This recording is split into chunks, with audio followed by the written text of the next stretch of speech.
الحمد للہ رب العالمین والعاقبۃ للمتقین والصلاۃ والسلام علی صادق الوعد الامین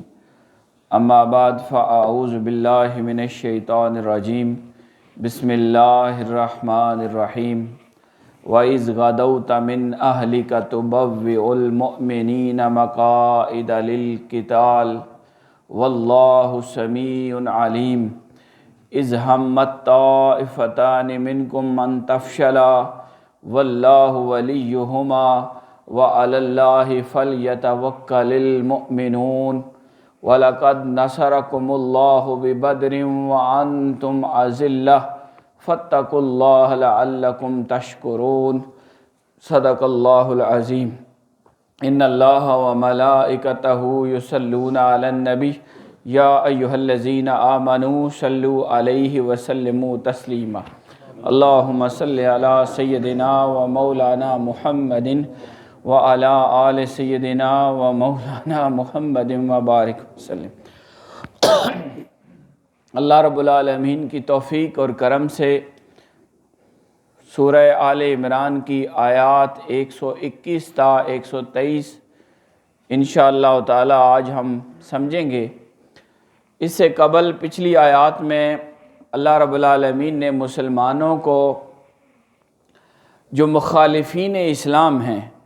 دشمنان اسلام ہیں، ان کی طرف سے کچھ باتیں ارشاد فرمائیں اور احتیاطیں بتائی تھیں کہ جتنے بھی غیر مسلم ہیں وہ کبھی بھی مسلمانوں کے دوست اور ہمدرد نہیں ہو سکتے۔ اسی طرح ان کی کچھ علامات بھی بتائی تھیں کہ ان کے دلوں کے اندر مسلمانوں اور اسلام کے بارے میں نفرت اور عداوت پائی جاتی ہے، جو کبھی زبان سے تھوڑی سی ظاہر بھی ہو جاتی ہے اور چھپی ہوئی جو دلوں کے اندر ہے وہ بہت زیادہ ہے۔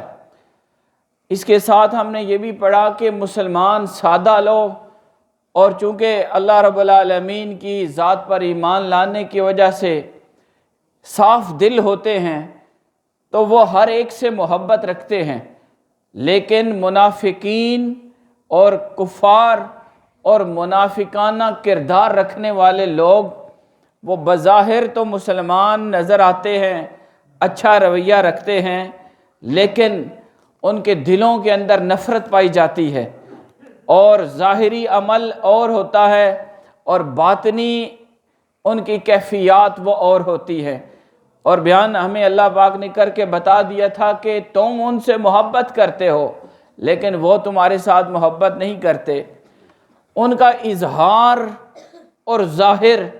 یہ اور ہوتا ہے، دکھاوا اور ہوتا ہے، ملتے وقت وہ محبت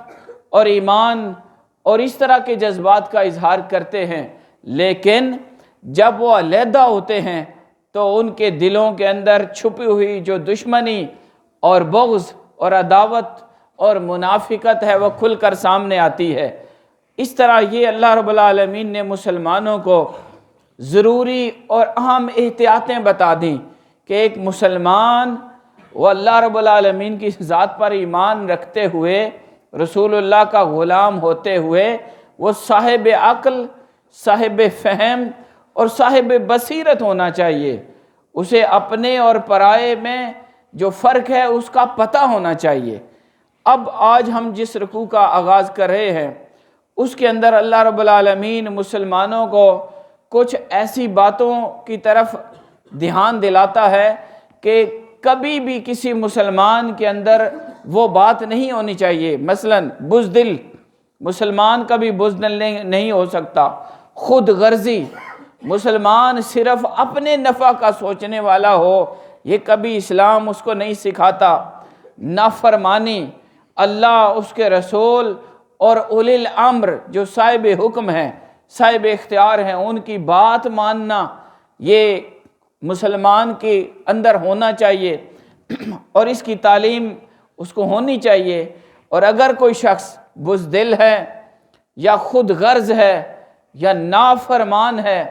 حق کو نہیں قبول کرتا، تو یہ اس کی زندگی کے اندر بھی ناکامیوں کی بنیاد بنے گا اور آخرت میں بھی اللہ کی بارگاہ میں وہ شرمندہ ہو کر پیش ہوگا۔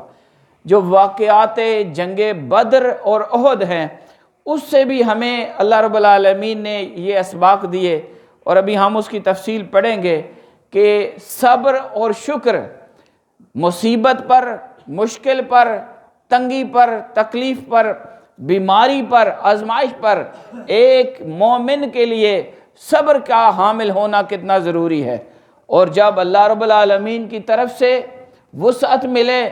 آسانی آئے، خوشی آئے، مہربانی ملے، تو اس پر کلمات شکر ادا کرنا اور سراپا تشکر بن جانا اللہ کی بارگاہ میں، یہ ایک مومن کی نشانیوں میں سے ہے۔ حاضرین، آج جو ہم آیات ابھی 3 پڑھیں گے، اس سے قبل آپ کو جنگ احد کی کچھ بنیادی باتیں پتہ ہونی چاہیے۔ جنگ احد یہ مسلمانوں کی دوسری جنگ ہے۔ اس سے پہلے جنگ بدر لڑی گئی تھی۔ جنگ بدر کا حال ہم بعد میں پڑھیں گے۔ ترتیب کے اندر یہاں قرآن میں اللہ رب العالمین نے جنگ احد جو دوسری جنگ ہے اس کا ذکر پہلے کیا ہے۔ اس کی حکمتیں ہیں، لیکن ہم یہ دیکھیں گے کہ جنگ احد جو ہوئی دوسری جنگ، وہ اصل میں اس طرح ہوا کہ بدر کے اندر جو پہلی جنگ تھی اسلام کی، کفار کو شدید نقصان پہنچا تھا اور بہت بڑا نقصان ان کا ہوا۔ 70 ان کے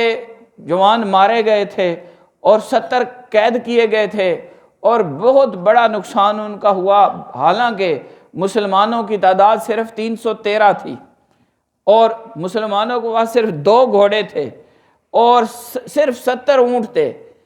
کچھ 6 تلواریں زرے تھیں اور 8 تلواریں تھیں۔ یہ پوری جنگ بدر کا خلاصہ ہے۔ مسلمانوں نے اس سامان کی کمی اور بظاہر تعداد کی کمی اور اسباب کی کمی کے باوجود اللہ رب العالمین کی مدد سے کفار پر فتح حاصل کی تھی، اور بہت بڑا ان کا نقصان ہوا۔ اس کا بدلہ لینے کے لیے ابو سفیان جو اس وقت مسلمان نہیں تھے، انہوں نے 3000 کا لشکر تیار کیا، اور اس کے پاس سارا ساز و سامان تھا۔ وہ مدینہ منورہ پہنچ گئے اور وہاں آ کے انہوں نے مسلمانوں پر، مدینہ پر چڑھائی کی۔ جب یہ خبر حضور سید عالم صلی اللہ علیہ وسلم کو ملی تو آپ نے صحابہ کی مجلس سے مشاورت بلائی، تو بہت سارے لوگوں نے جو اکابر سمجھدار بزرگ صحابہ تھے ان کی رائے بھی، اور حضور کی رائے یہ تھی کہ ہم مدینہ شہر کے اندر رہتے ہوئے کفار کا مقابلہ کریں گے۔ لیکن جو نوجوان لوگ تھے یا وہ لوگ جو بدر کی جنگ میں شامل نہیں ہو سکے تھے، ان کے اندر جذبہ شہادت تھا اور بہادری کا جذبہ تھا۔ انہوں نے کہا نہیں جی، میدان میں نکل کے لڑتے ہیں۔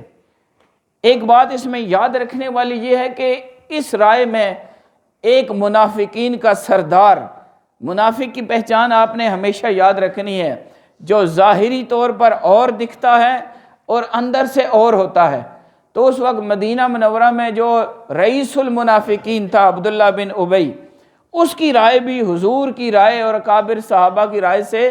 مطابقت رکھتی تھی۔ اس نے بھی کہا اندر رہ کے مقابلہ کرنا چاہیے۔ یہ جملہ ذہن میں رکھیے گا۔ بظاہر تو اس نے حضور علیہ السلام کی رائے کے ساتھ رائے ملائی، لیکن بعد میں اس کا عمل بتاتا ہے کہ اس نے یہ منافقانہ چال چلی تھی۔ تو جب صحابہ میں سے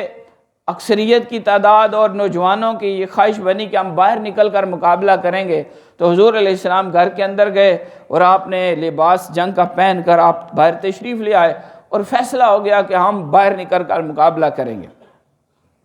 تو اس عالم میں جو حضور علیہ السلام کے پاس کل تعداد بنی مجاہدین صحابہ کی، وہ 1000 کی تھی۔ ادھر کفار 3000 تھے اور مسلمانوں کی تعداد 1000 تھی، اور اس میں 300 لوگ وہ تھے جو عبداللہ بن ابی جو منافقین تھے، وہ 300 تھے۔ تو جب قافلہ چلا مدینہ سے نکلا، اور احد وہ 4 سے 5 کلومیٹر ہے مدینہ سے احد کا مقام، اب تو پورا شہر ایک ہو گیا ہے۔ تو احد پہاڑ کے پاس جب جانے کے لیے کفار کے لیے مسلمان نکلے، تو راستے سے عبداللہ بن ابی نے کہا جی ہم نہیں آپ کے ساتھ جنگ کرتے، ہم آپ کے ساتھ نہیں جاتے۔ پوچھا گیا کیوں بھائی، کیا ہوا؟ اس نے آگے سے کہا آپ نے ہماری بات نہیں مانی، ہم نے یہ رائے دی تھی کہ شہر کے اندر رہ کر لڑا جائے۔ اب یہ اس کی چال دیکھیں، اگر تم نے نہیں جانا تھا تو ادھر سے ہی رک جاتے، لیکن وہ پہلے چلا، کچھ فاصلہ طے کیا، اور مسلمانوں کے لشکر کے اندر ایک کھلبلی مچانے کے لیے اور ان کا حوصلہ توڑنے کے لیے اس نے راستے سے اپنے 300 بندے علیحدہ کر لیے۔ اس نے کہا جی ہم نہیں جاتے، الاما نقتل انفسنا و اولادنا، ہم اپنے آپ کو خام خواہ قتل کروا دیں، اپنی اولادوں کو قتل کروا دیں اور اپنے آپ کو ایسے خام خواہ مروا دیں، اساں مروان نہ شوق نہیں۔ یہ آپ دیکھیں یہ کردار، اور یہ بات مجھے بہت اچھی طرح سے سمجھ آتی ہے اور آپ بھی سمجھدار ہیں۔ آپ دیکھیں کہ یہ جتنے بھی کردار ہوتے ہیں تاریخ کے اندر، یہ دوبارہ آپ کے سامنے آتے رہتے ہیں۔ جیسا یہ منافق عبداللہ بن ابی نے کیا، اس طرح کا کردار آپ کو بارہا مرتبہ پوری تاریخ انسانیت میں بار بار ایسے نظر آئے گا کہ جو بھی منافقانہ رویہ رکھے گا اس کا انداز ایسا ہوگا، اس کا معاملہ ایسا ہوگا، اس کی زبان ایسی ہوگی، اس کی بول چال، اس کی ڈیلنگ ایسی ہوگی کہ کبھی وہ کیا بات کرے گا اور کبھی کیا بات کرے گا، بظاہر اور کرے گا، بعد میں اور کرے گا، شروع میں اس کی بات اور ہوگی، بات شروع ہونے کے بعد اس کی بات بدل جائے گی۔ تو یہ جو تبدیلی ہوتی ہے یہ بیسیکلی اس کے عدم ایمان اور منافقانہ خصلت کی وجہ سے ہوتی ہے۔ تو وہ 300 بندے لے کر علیحدہ ہو گیا۔ اب مسلمانوں کی تعداد 700 رہ گئی، مقابلے میں 3000 کا لشکر جو آپ ان کے شہر میں آ چکا تھا۔ تو احد پہاڑ کے مقام پر یہ جنگ تھی، حضور علیہ السلام تشریف لے گئے، اور اس ایک خاص درہ ہے، جن لوگوں نے حج عمرہ کیا ہے، مدینہ گئے ہیں، انہوں نے دیکھا ہوا ہے ابھی بھی ایک جگہ ہے، اس کا نام ہے جبل رمات۔ وہ ایسی جگہ ہے جہاں پر حضور علیہ السلام نے 50 صحابہ کی ڈیوٹی لگا دی عبداللہ بن جبیر رضی اللہ تعالیٰ عنہ کی قیادت میں، کہ اگر ہمیں فتح ہو یا شکست تم نے یہ جگہ نہیں چھوڑنی۔ تو وہاں پر ان کی ذمہ داری لگ گئی۔ جنگ شروع ہوئی تو جنگ کے اندر وہ جو کفار کا لشکر تھا ان کے پاس 200 گھوڑے تھے اور 700 زرہ پوش لوگ تھے، 3000 اونٹ تھے، 3000 ہی بندے تھے۔ پھر انہوں نے ایک اور چال یہ چلی کہ عورتیں ساتھ لے کر آئے۔ عورتیں ساتھ اس لیے لے کر آئے تاکہ لوگوں کے اندر حمیت، جذبہ پیدا کیا جائے کہ اگر تم نے جنگ کا مقابلہ نہ کیا اور مسلمانوں کو شکست نہ دی تو تم ہمارے قابل نہیں رہو گے، یا اس طرح عورتوں کا کام یہ تھا کہ جذبہ ابھارنا۔ تو یہ ساری ماحول ایک طرف تھا اور ادھر صرف 700 مسلمان تھے، بظاہر اسباب نہیں تھے، کچھ نہیں تھا۔ اس حالت میں جب جنگ شروع ہوئی تو حضور علیہ السلام نے صحابہ میں سے 50 کی ذمہ داری لگائی کہ اس جگہ کو آپ نے نہیں چھوڑنا۔ لیکن جب انفرادی مقابلہ، اس وقت جنگ کیسے ہوتی تھی، ایک ایک کے مقابلے میں آتا تھا، ادھر سے اس لشکر سے ایک بندہ سامنے آتا، ادھر سے دوسرا سامنے آتا۔ تو انفرادی مقابلوں میں 8 قریش کے کافروں کے بندے مارے گئے، قتل کر دیے گئے۔ تو اس طرح ان کی ہمت پست ہو گئی۔ اب بظاہر تو وہ 300 تھے، 3000 تھے، لیکن ابتدائی انفرادی اکیلے جب مقابلہ ہوا، بھائی تو سامی بندہ بھیجو، اسے بھی بھیجنے ہیں، وارہ دیو جس طرح سیکورٹی جتنے کرنے ہو۔ تو 8 بندے ان کے قتل ہو گئے۔ 8 مسلسل قتل ہونے کی وجہ سے ان کا حوصلہ پست ہو گیا، اور مسلمان جو ہے وہ ایک طرح سے ان کا حوصلہ بڑھ گیا اور کامیابی کا راستہ سامنے آ گیا۔ تو کفار کے اندر جب یہ حوصلہ شکنی ہوئی، وہ بھاگ نکلے، کوئی ادھر جا رہا ہے، کوئی ادھر جا رہا ہے۔ تو ایسے عالم میں مسلمانوں نے یہ سمجھا کہ ہم فتح یاب ہو گئے، کفار ہار گئے، یہ بھاگنے لگ پڑے ہیں، چلیں اب ہم ان کا مال غنیمت لیتے ہیں۔ تو وہ جو بھاگ رہے تھے اپنا سامان پھینک کر، اپنا بوجھ اتار کے، تو مسلمانوں نے ان کا مال غنیمت لینے کے لیے اپنی اپنی جگہ چھوڑ دی۔ جو 50 کا لشکر، 50 جو صحابہ تھے، حضرت عبداللہ بن جبیر کی ذمہ داری میں وہ جبل رمات پر ایک درہ تھا، ادھر حضور نے کہا تھا فتح ہو یا شکست تم نے یہ جگہ نہیں چھوڑنی۔ انہوں نے جب دیکھا کہ سارے لوگ مال غنیمت لے رہے ہیں، جنگ فتح میں بدل گئی ہے، مسلمان کامیاب ہو گئے ہیں، کفار چلے گئے ہیں، تو اب انہوں نے بھی اپنی جگہ چھوڑنی شروع کر دی۔ یہ بات سمجھنی ہے، اور یہ بہت بڑا سبق ہے اس ساری بات کا، اس جنگ کا۔ تو حضرت عبداللہ بن جبیر نے لوگوں کو روکا کہ آپ نے یہ جگہ نہیں چھوڑنی، لیکن انہوں نے بات نہ مانی۔ میں نے ابتداً آپ کو یہ بات کہی تھی کہ مسلمانوں کو اب ان آنے والے آیات میں یہ بتایا گیا کہ بزدلی، خود غرضی اور نافرمانی یہ آپ کی ناکامی کی وجہ بنتی ہے۔ جو بندہ بات نہیں مانتا، انمن ہو جلنا، اپنی گل تے قائم رہنا ہے، یہ میں نہیں گل مننی، تو جو بات نہیں مانتا، حق کو قبول نہیں کرتا اور خود غرضی کا رویہ اختیار کرتا ہے اور بظاہر بزدلی کا رویہ اختیار کرتا ہے حق کے مقابلے میں، تو یہ اس کے لیے بھی اور پورے اس نظام کے لیے ناکامی کی بنیاد بنتی ہے۔ تو جب مسلمانوں نے ایسا کام کیا، اپنے جو سربراہ تھے، سپہ سالار تھے، ان 50 کے حضرت عبداللہ بن جبیر ان کی بات نہیں مانے، اور باقی وہ بھی ان مال غنیمت لینے والوں میں شامل ہو گئے، تو حضرت خالد بن ولید اس وقت مسلمان نہیں ہوئے تھے، ان کے پاس گھوڑے تھے، انہوں نے گھوڑوں کے ساتھ پیچھے سے آ کے مسلمانوں کے اس جبل رومات کے اوپر حملہ کر دیا، اور جو چند صحابہ وہاں موجود تھے ان کو شہید کر کے، جو مال غنیمت لوٹ رہے تھے میدان احد میں، ان سب کو اکثریت کو شہید کر دیا، اور مسلمانوں کے 70 جو مومنین ہیں وہ شہید ہوئے۔ اس جنگ کے اندر جو بہت بڑا سانحہ پیش آیا وہ حضرت امیر حمزہ رضی اللہ تعالیٰ عنہ سید الشہداء، حضور کے چچا کی شہادت ہے کہ ان کو پیٹھ کے پیچھے سے نیزہ مار کر شہید کیا گیا، پھر آپ کے جسم کے ٹکڑے کیے گئے، آپ کے کلیجہ چبایا گیا، اور ہندا نے یہ کام کیا اور اپنا غصہ نکالا۔ ان ساری باتوں کو سننے اور پڑھنے کے بعد ہمیں جو بات پتہ چلتی ہے، بظاہر جو نقصان ہوا، مسلمانوں کا 70 بندے شہید ہوئے اور ان کے 22 بندے مرے تھے، اور جو سب سے بڑا ہمارا نقصان تھا وہ سیدنا امیر حمزہ رضی اللہ تعالیٰ عنہ کا تھا۔ یہ خلاصہ ہے ان آیات کا جو میں نے آپ کو سنائی ہیں، اور اس کے اندر جو ہم نے بات سیکھی کہ قرآن کی ان آیات سے ہمیں یہ بات پتہ چلتی ہے کہ مسلمان اور مومن کبھی بزدل نہیں ہو سکتا اگر وہ کسی عقیدہ صحیحہ پر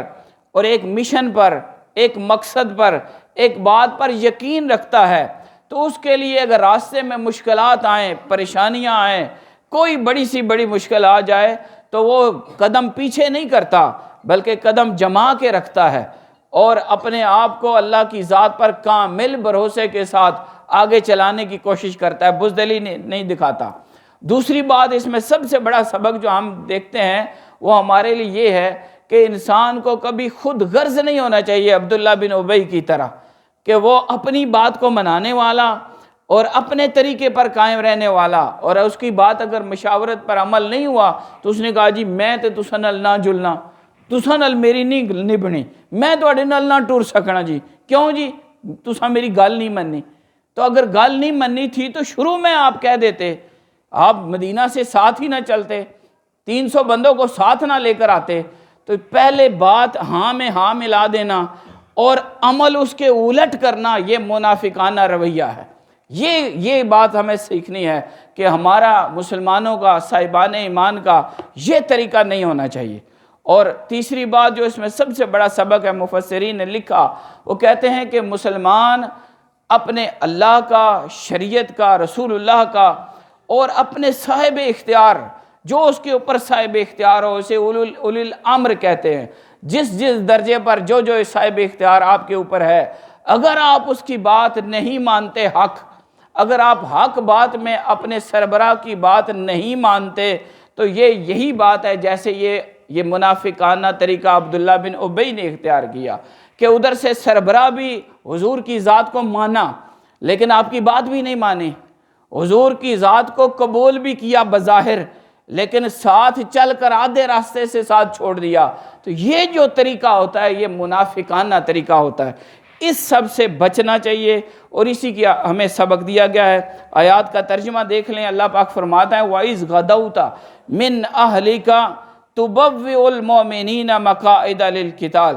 وَإِذْ اور یاد کیجئے، حضور کو یاد کرایا گیا، غدوت من اہلکا، جب آپ اپنے گھر سے صبح سویرے نکل رہے تھے، روانہ ہو رہے تھے، تبوئ المؤمنین، اور مومنین کو، مسلمانوں کو آپ جگہ دے رہے تھے، مورچے دے رہے تھے، مقاعد للقتال،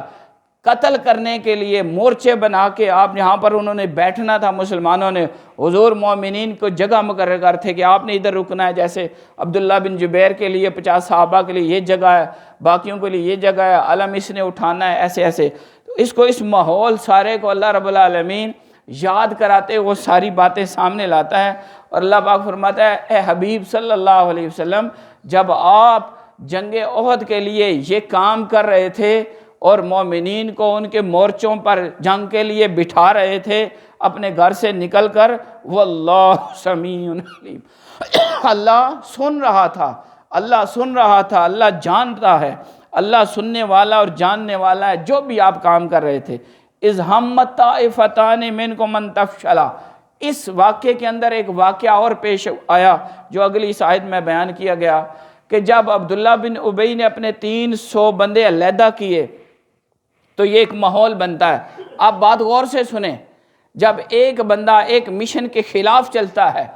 ایک حق کی بات کے خلاف وہ اپنا علم بغاوت بلند کرتا ہے یا انکار کا کوئی راستہ اختیار کرتا ہے اپنا ایک بندہ، تو اس کو دیکھا دیکھی کچھ جو کمزور لوگ ہوتے ہیں وہ بھی اس کے پیچھے چلنے لگ پڑتے ہیں، جنہوں نے حق کی صحیح پہچان نہیں کی ہوتی اور جن کا عقیدہ پختہ نہیں ہوا ہوتا کہ یہ مشن حق ہے، یہ بات حق ہے، یہ سلسلہ صحیح ہے، جب وہ اس پہ صحیح کلیئر نہیں ہوتے، سادہ لوگ ہوتے ہیں، پیچھے چلنے والے ہوتے ہیں، تو ایک جب چھوڑتا ہے یا ایک بندہ جب مخالفت پہ آتا ہے تو دوسرے بندے اس کی دیکھا دیکھی بھی مخالفت کرنے لگ پڑتے ہیں، کہتے ہیں تو کھو جی اس بندے انہیں چھوڑ دیتا، اس بندے انہوں نے مخالفت شروع کر دیتی، گالتے وچ کوئی اے نا، اس طرح کے ہم نکتے نکال لیتے ہیں۔ تو یہاں پر یہ مثال ہے ہمارے لیے۔ عبداللہ بن ابی نے جب 300 بندوں کے ساتھ مسلمانوں کا، حضور کا ساتھ چھوڑا تو 2 ایسے قبیلے تھے، بنو سلمہ خزرج کیا اور بنو حارثہ اوس کا، یہ 2 قبیلے، ان کے سادہ لوگوں نے بھی کہا جی چلو اساں بھی جلنے ہیں، یہ جی چھوڑ کے جا رہے ہیں حضرت صاحب۔ وہ بظاہر کون تھا؟ عبداللہ بن ابی، وہ حضرت صاحب تھا، وہ لیڈر تھا، 300 بندوں کو وہ لیڈ کرتا تھا، لوگوں کو گمراہ کرتا تھا، بظاہر اور نظر آتا تھا، اندر سے اور تھا، اس کا رویہ ایسا تھا، منافقانہ کام کرنے والا تھا۔ تو اس کی ایک شخصیت تھی، اس کی ایک پرسنالٹی تھی، اس کا ایک بظاہر بڑا ریسپیکٹ اور نام تھا، بڑا معزز لوگوں میں شامل تھا۔ حضور کے مدینہ جانے سے پہلے اس کی تاج پوشی تیار ہو رہی تھی، اس کا تاج بن رہا تھا سونے کا کہ یہ ہمارے اہل مدینہ کا سردار ہے، اسی لیے تو اس نے حضور کے ساتھ مخالفت کی تھی۔ تو ایسے حالم میں جب اس نے 300 بندے علیحدہ کیے تو یہ اوس اور خزرج کے 2 جو گروہ ہیں ان کو اللہ پاک فرماتا ہے ہمت طائفتان منکم، جب اے مومنو تم میں سے 2 گروہوں نے بھی ارادہ کر لیا تھا ان تفشلا، کہ وہ بھی بزدلی دکھا جائیں، وہ بھی کہیں جی کہ یہ لوڑ ہے جی مروان نہیں اپنے آپ آئے میں خام خواہ تھے ٹائم ضائع کرنا نہیں کیڑی لوڑ ہے۔ اللہ فرماتے ہیں واللہ ولیہما، بے شک اللہ ان دونوں گروہوں کا، اوس اور خزرج کے دونوں قبیلوں کا ولی ہے، مددگار ہے، ان کو بزدلی دکھانے سے روکنے والا ہے، ان کے اوپر اپنا کرم فرمانے والا ہے۔ حاضرین، یہاں پر حضرت ابو ہریرہ رضی اللہ تعالیٰ عنہ وہ فرماتے ہیں کہ یہ آیت یہ ہمارے حق میں ہماری شان ہے، ہماری عزت افزائی کا ذریعہ ہے، ہمارے ایمان کی گواہی ہے کہ اللہ فرماتا ہے کہ یہ مومنوں میں سے کچھ ایسے تھے جو 2 گروہ جو حضور علیہ السلام سے پھسلنے کی طرف راغب ہو گئے تھے، بزدلی دکھانے لگے تھے، لیکن خدا کا فضل ہوا، خدا کی رحمت ہوئی، خدا نے کرم کیا کہ ان کو پھسلنے سے، بھاگنے سے، بزدلی سے بچا لیا۔ اللہ پاک فرماتا ہے وَعَلَى اللَّهِ فَلْيَتَوَكَّلِ الْمُؤْمِنُونَ، اور اللہ کی ذات پر مومنوں کو